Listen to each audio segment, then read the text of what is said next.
नमस्कार दोस्तों, एक और क्वेश्चन है। देखिए एक्सपोनेंट से रिलेटेड।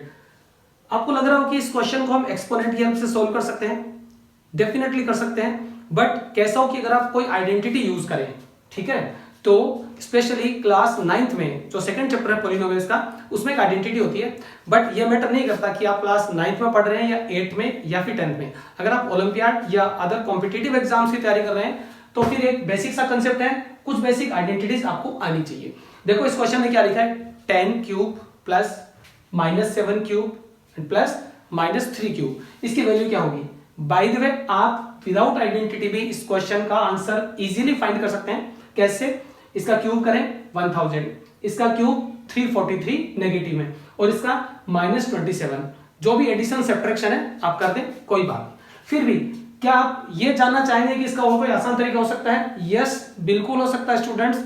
बिना क्यूब फाइंड किए हम इसका आंसर पता कर सकते हैं। तो मैं आपको आइडेंटिटी बताता हूं। देखो कि अगर a plus b plus c equal to 0 होता है तो फिर a cube plus b cube plus c cube is equal to 3abc होता है। स्पेशली जो स्टूडेंट्स क्लास 9th पढ़ रहे हैं, ठीक है, उनको पता होगा चैप्टर 2 पॉलिनोमियल्स में ये आइडेंटिटी आती है। अब इसको एक बार समझें, ठीक है। तो आइडेंटिटी याद करना, रटना या उसको यूज करना ही काफी नहीं है, उसका डिफरेंट तरीके से एप्लीकेशन आपको आना चाहिए।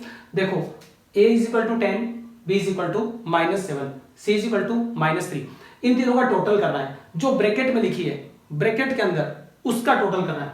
तो देखो 10, ठीक है, फिर हमने इसको ऐड किया और इसको ऐड किया डायरेक्ट, तो कितना हुआ 10 - 10 इज इक्वल टू 0।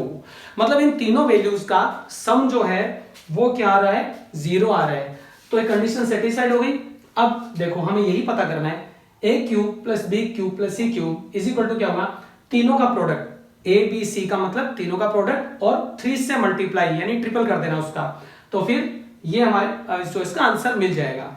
चलिए हम इसको सोल्व करते हैं। तो सिंपली हम इसकी वैल्यूज पुट करेंगे और कुछ नहीं करेंगे। तो इसका जो आंसर है वो होगा 3a b और c। एक बात ध्यान रखें यहां पर कि हमें साइन साथ में लेना है, मतलब a ये है, b ये वाली वैल्यू है और c ये वाली वैल्यू है, तो 3abc हुआ।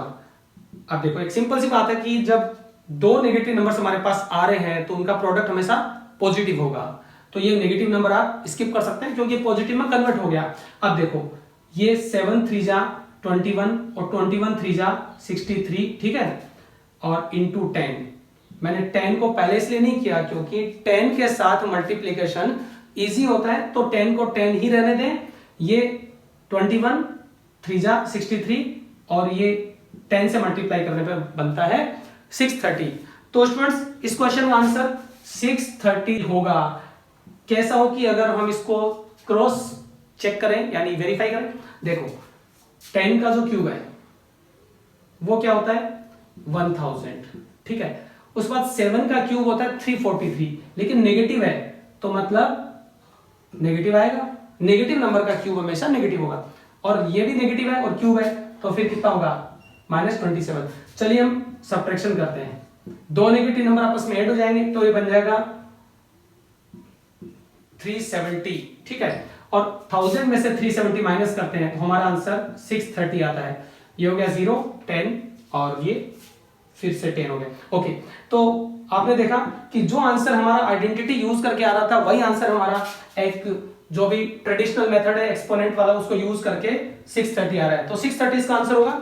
इस तरह से जब भी कभी इस तरह का कोई क्वेश्चन आपको लगे और आप ये सोच रहे हो कि हम एक्सपोनेंट यूज करके फाइंड कर लेंगे, हो सकता है नंबर बिगर हो तो आपको टाइम लगेगा, आपका टाइम वेस्ट हो सकता है एग्जाम में, बिकॉज टाइम बहुत क्रूशियल है। अगर आप ऐसा कोई एग्जाम दे रहे हैं तो स्पीड और एक्यूरेसी को मेंटेन करते चलें। इस तरह से इजीली आप इस क्वेश्चन का आंसर फाइंड कर सकते हैं। Okay students, thank you very much for watching this video.